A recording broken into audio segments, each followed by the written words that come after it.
Hello and welcome to my second YouTube channel. My name is Roseanne and my first channel is all art related. This second channel is a bit of a variety of different things. Today I am reviewing Reader's Digest magazine. And if you don't know what that is, it's a very old publication that has been around for I don't know how long. I'll put it up on the screen here. So if that sounds interesting to you, please stick around and yeah, let's get to this video. This was my first issue of Reader's Digest to arrive. It is the August-September 2025 issue and it has 128 pages.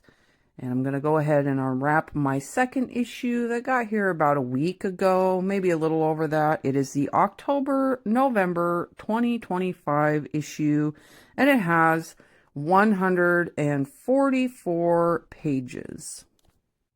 I've been binge reading my way through 2025. I did an entire video about that. I'll put it linked in the description below. And this summer, I decided to add some magazine subscriptions to this binge reading.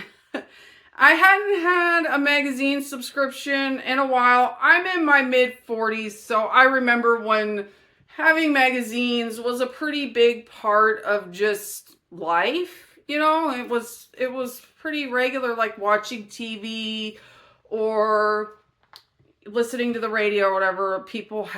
Households had magazine subscriptions, newspapers too. But as technology progressed and the internet became a thing, social media became a thing, you could read anything online pretty much, the magazines started to kind of die off. So I thought, hey, you know what? I'm going to see what magazines are still out there in newsprint because I don't want to go look at digital magazines, all right? Part of the reason I'm looking at physical newsprint magazines is because I don't want to look at a screen. I don't want my phone in my hand or any device. I just want a regular piece of paper to read.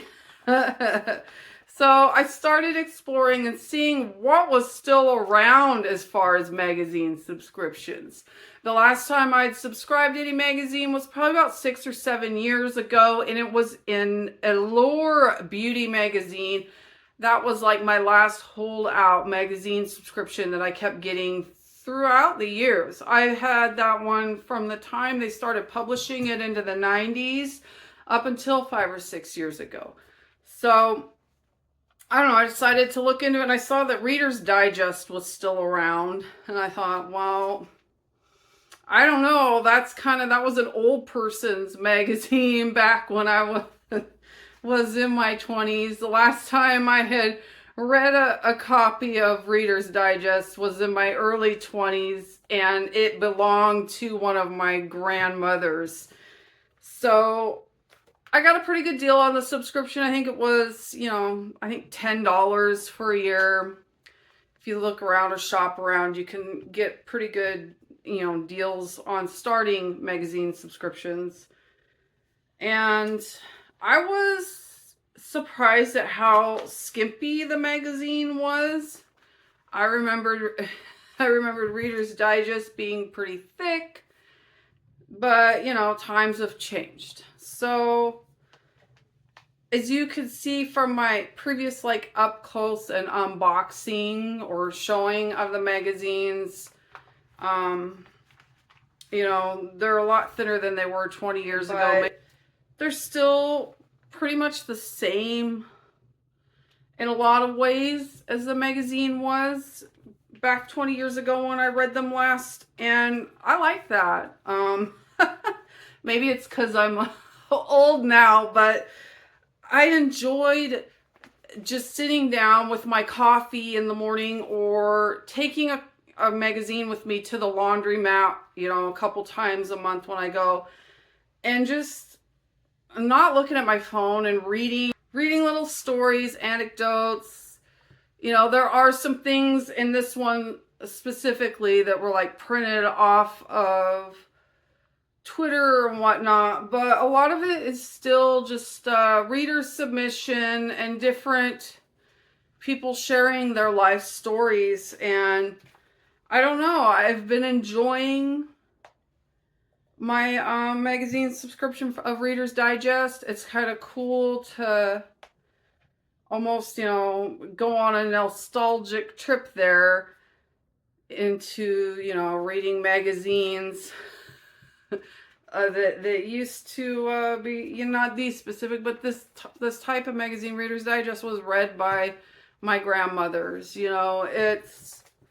It's pretty cool, and I feel like I've gotten my money's worth. Sometimes some of the articles just, it's different perspectives, different people's life experiences or whatever. And that's kind of throws me off. I'm like, wow, there's people living like that in the US, but a lot of it is just like positive, feel good type stuff. So yeah, if you're looking for just something to kind of read that's like the equivalent of, I don't know how I would explain it to someone who's never read, a Reader's Digest magazine. It's kind of like scrolling a feel-good app or something. I don't know, it's not like overtly and cheesy and, you forcefully type feel-good that just makes you, it's real stuff from real people, and yeah, I've been enjoying it. So that's my review on the Reader's Digest magazines. Thank you so much for watching. I will be sharing some more videos about magazines and books just because that's been taking up such a big part of my life right now. And, somebody else might be looking for a way to slow down on their doom scrolling, and getting a magazine in hand is just, like I said, it's a nice way to enjoy my morning with some coffee that isn't just scrolling doom and gloom. Thank you again for watching. Have a wonderful day. And if you enjoyed this, please do give it a like and subscribe.